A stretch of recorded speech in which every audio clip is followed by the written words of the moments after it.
बच्चों, MA final sociology की class में आप सभी का स्वागत है। एमए फाइनल सोशियोलॉजी में हम 4th पेपर पढ़ रहे थे। पिछली क्लास में हमने राजनीतिक अभिजन के बारे में पढ़ा था, राजनीतिक अभिजन का अर्थ और विशेषताएं। आज हम पढ़ेंगे राजनीतिक अभिजनों के प्रकार के बारे में। तो आइए बच्चों, हम पढ़ते हैं राजनीतिक अभिजन कितने प्रकार के होते हैं। राजनीतिक अभिजन मुख्य रूप से 2 प्रकार के होते हैं। पहला है शासकीय या शक्ति अभिजन और दूसरा है प्रति अभिजन, है ना, या काउंटर एलिट भी इनको कहते हैं। तो शासकीय या शक्ति अभिजन कौन होते हैं? राजनीतिक अभिजन का पहला और महत्वपूर्ण प्रकार शासकीय अभिजनों का माना जाता है। ये ऐसा वर्ग होता है जो राजनीतिक व्यवस्था में सर्वश्रेष्ठ और सर्वशक्तिमान होता है। इनके पास में सत्ता होती है। ये राजनीतिक व्यवस्था के सर्वोच्च शिखर पर प्रतिष्ठापित शासक वर्ग होता है जो विधि सम्मत सर्वोच्च निर्णयों को लागू करता है। यह वर्ग अपने निर्णयों को बहुसंख्यकों पर लागू करवाते हैं। जनता जनार्दन को इनके निर्णयों को मानना पड़ता है। राजनीतिक व्यवस्था के माहौल में ये वर्ग अपने बल का इस्तेमाल भी कर सकते हैं ताकि राजनीतिक और प्रशासनिक व्यवस्था में सामंजस्य व तालमेल बना रहे।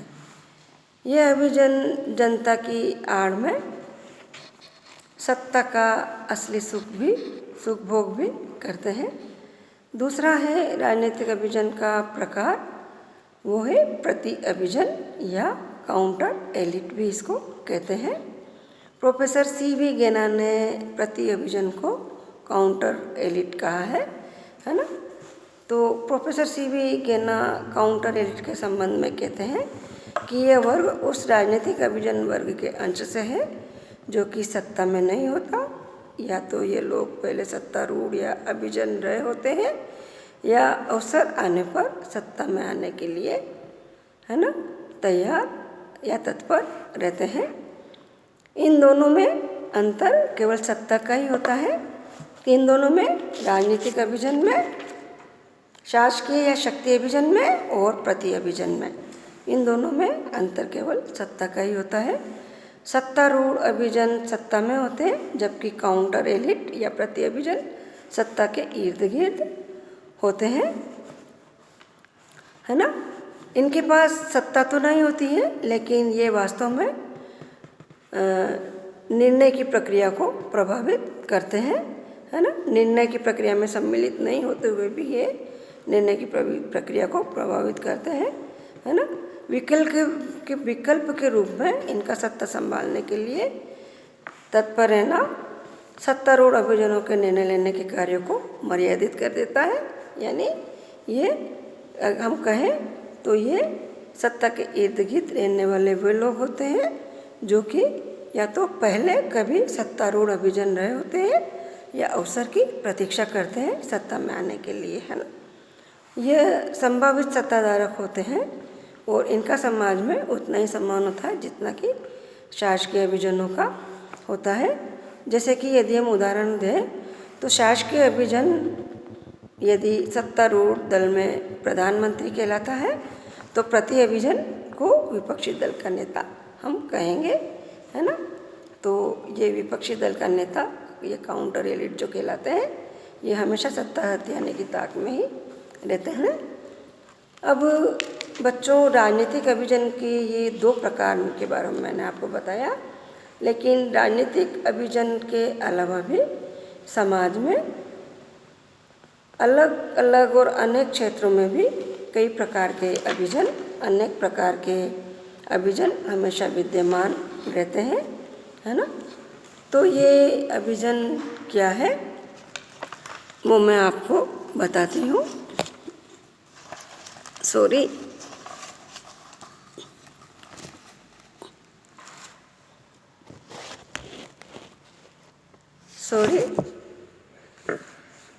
मैं आपको बताती हूँ कि समाज में राजनीतिक अभिजनों के अलावा भी अनेक प्रकार के अभिजन होते हैं। उसके बारे में मैं आपको बताती हूँ कौन कौन से अभिजन होते हैं। पहला है बहुलवादी अभिजन। है ना। रॉबर्ट दहेल, वेंटेल, डेविड ट्रूमैन, बी स्कॉट आदि ने बहुलवादी संप्रांत जनों की बारे में बताया है। मिल्स ने अपने शक्ति विश्लेषण में बहुलवादी अभिजन की प्रारंभिक वर्णन किया था। इनका कहना है कि शक्ति किसी एक व्यक्ति या समूह में केंद्रित नहीं होती है। यह शक्ति विभिन्न व्यक्तियों व वर्गों अर्थात बहुलात्मक संभ्रांत जनों के हाथ में रहती है। ये विचार अगर हम इन विचारों के बारे में सोचें तो वास्तव में प्रजातंत्र शासन प्रणाली में ये विचार इनके बिल्कुल सत्य जान पड़ते हैं। शक्ति या प्रभुता बंद नहीं होती, वो मुक्त होती है। किसी भी व्यक्ति के पास वह केंद्रित हो सकती है। शक्ति के विकेंद्रीकरण का विस्तार रहता है और एक व्यक्ति के बजाय वह कई व्यक्तियों के नियंत्रण में और अधीन रहती है। फिर नेक्स्ट है शासकीय संभ्रांत जन। इसके बारे में मैंने आपको पहले बताया था। राजनीतिक अभिजन के प्रकार में ये ऐसा अभिजन होता है जो राजनीतिक व्यवस्था में अति अल्प संख्या में होते हुए भी पूर्ण शक्ति व सत्ता का मालिक होता है। सांसद है, विधायक है, मंत्री है आदि लोगों को शासकीय संभ्रांत जन कहते हैं। फिर है सैनिक संभ्रांत जन या सैनिक अभिजन, मिलिट्री एलिट जिसको बोलते हैं। सैनिक अभिजन वे अल्पसंख्यक वर्ग होते हैं जो देश की सैनिक व्यवस्था के सर्वोच्च व्यक्ति या कमांडर इन चीफ होते हैं, जो सैनिक कार्यवाही, सैनिक गतिविधियों आदि का संचालन करते हैं। ऐसे विशिष्ट वर्गों को वहाँ पर अत्यधिक महत्व होता है ना, जहाँ पर सैनिक शासन व्यवस्था पाई जाती है। फिर नेक्स्ट है राजनीतिक संभ्रांत जन, जिसके बारे में हमने अभी पढ़ा था। पेरोटो कहते हैं कि राजनीतिक अभिजनों में चंचल प्रवृत्ति होती है, जिसके कारण वे सदैव सत्ता में बने रहने का प्रयास करते हैं। राजनीतिक अभिजन के अंतर्गत वे अल्पसंख्यक संगठित वर्ग आते हैं जो राजनीतिक प्रक्रिया में अपनी प्रभावकारी भूमिका निभाते हैं। इनके पास सत्ता होती है, शक्ति होती है और ये बहुसंख्यक लोगों के ऊपर शासन करते हैं। फिर ये सामाजिक संभ्रांत जन या सोशल एलिट्स जिसको बोलेंगे। समाज व्यवस्था में कुछ ऐसे लोग भी होते हैं जिन्हें उनके द्वारा किए गए कार्यों के आधार पर विशेष सम्मान और प्रतिष्ठा प्राप्त होती है। ऐसे व्यक्तियों के पास यद्यपि राजनीतिक शक्ति या सत्ता तो नहीं होती है, फिर भी ये वर्ग सामाजिक व्यवस्था में महत्वपूर्ण भूमिका निभाता है। जैसे कि प्राचीन भारत की बात करें तो प्राचीन भारत में वर्ण व्यवस्था में ब्राह्मणों को समाज में सर्वोच्च स्थिति प्राप्त थी। इसी प्रकार से अनेक समाज सुधारक, सामाजिक संत, चिंतक, सामाजिक चिंतकों आदि को हम सामाजिक अभिजन के रूप में मान सकते हैं।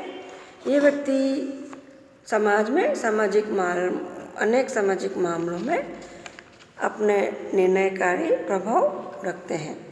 फिर नेक्स्ट है अधिकारी तंत्रीय संभ्रांत जन या ब्यूरोक्रेसी एलिट। प्रशासन स्तर के वे लोग जो बड़े बड़े अधिकारी होते हैं, जो प्रशासनिक अधिकारी होते हैं, इन्हें अधिकारी तंत्रीय अभिजन कहते हैं, ब्यूरोक्रेसी एलिट कहते हैं इनको। ये विशिष्ट वर्ग भी अल्पसंख्यक ही होता है। ये उच्च शिक्षा प्राप्त होने से राजनीतिक अभिजनों के निर्णयों में योग देते हैं तथा उन्हें प्रशासन करने का तजुर्बा भी बखूबी होता है। जैसे कि जिला कलेक्टर है, पुलिस अधीक्षक है, सचिव है, IAS, IPS आदि प्रशासनिक अधिकारी ये अधिकारी तंत्रीय संभ्रांत जन कहते हैं। नेक्स्ट है प्रबंधकीय संभ्रांत जन, मैनेजरियल एलिट्स जिनको बोलते हैं। कोई भी फर्म हो, उद्योग या संगठन हो, उसमें महत्वपूर्ण भूमिका निभाने वाले व्यक्ति जो अच्छी प्रबंधकीय व्यवस्थापन के कार्य में माहिर रहते हैं, उन्हें प्रबंधकीय विशिष्ट वर्ग कहा जाता है या मैनेजरियल एलिट्स कहते हैं। इन्हें उद्योगों के संचालन का बहुत ही अच्छा ज्ञान और अनुभव होता है। इन लोगों को बोर्ड ऑफ डायरेक्टर्स कहा जाता है। इनके निर्णयकारिता को संगठन में महत्वपूर्ण माना जाता है। फिर होते हैं आर्थिक सम्रांतजन, इकोनॉमिक एलिट्स इनको बोलते हैं। वर्तमान समय में औद्योगिक युग में आर्थिक संपन्नता सबसे महत्वपूर्ण माना जाता है। आर्थिक रूप से संपन्न व्यक्ति को समाज में जो प्रतिष्ठा और सम्मान मिलता है वह आर्थिक अभिजन के वर्ग के लोगों की श्रेणी में आते हैं। देश की अर्थव्यवस्था का उसकी संरचना में महत्वपूर्ण योगदान रहता है। आज की राजनीति भी यदि देखा जाए तो अर्थ प्रधान हो गई है। आर्थिक रूप से संपन्न विशिष्ट वर्ग की संख्या भी वैसे कम होती है, किंतु अर्थव्यवस्था के बहुत बड़े भाग के जो स्वामी होते हैं उनको आर्थिक सम्रांतजन कहते हैं, है ना। मार्क्स के सिद्धांत में उत्पादन के साधनों से संपन्न व्यक्ति आर्थिक सम्रांतजन की श्रेणी में आते हैं। प्राचीन भारत में यदि देखें तो जमींदार है, इलाकेदार है, जागीरदार है, सामंतवादी है, इन लोगों को आर्थिक अभिजन कहते थे। वर्तमान भारत में बड़े बड़े उद्योगपति, पूंजीपति, सेठ, साहूकार, बड़ी बड़ी कंपनियों के मालिक, इनको हम आर्थिक सम्रांतजन कहेंगे। फिर नेक्स्ट है बौद्धिक सम्रांतजन, इंटेलेक्चुअल्स एलिट इनको बोलते हैं। सामाजिक व्यवस्था में उच्च शिक्षा प्राप्त व्यक्तियों का एक अल्पसंख्यक वर्ग भी होता है, जिन्हें अन्य व्यक्तियों की तुलना में महत्वपूर्ण सम्मान और प्रतिष्ठा प्राप्त होती है। वर्तमान समय में इन बुद्धिजीवी वर्गों का विशेष मत होता है ना। इन बुद्धिजीवी वर्गों में जैसे कि चिकित्सक है, इंजीनियर है, प्राध्यापक है, वकील है, प्रशासक वर्ग आदि व्यक्ति सम्मिलित होते हैं। जैसे जैसे शिक्षा और ज्ञान में उत्तरोत्तर वृद्धि होती जाती है वैसे वैसे इन विशिष्ट वर्गों का भी सम्मान बढ़ता जाता है। तो बच्चों, ये राजनीतिक अभिजनों के और समाज में व्याप्त अनेक प्रकार के अभिजन वर्ग थे जो मैंने आपको बताया। आज इतना ही, अगला टॉपिक अगली क्लास में पढ़ेंगे। Thank you.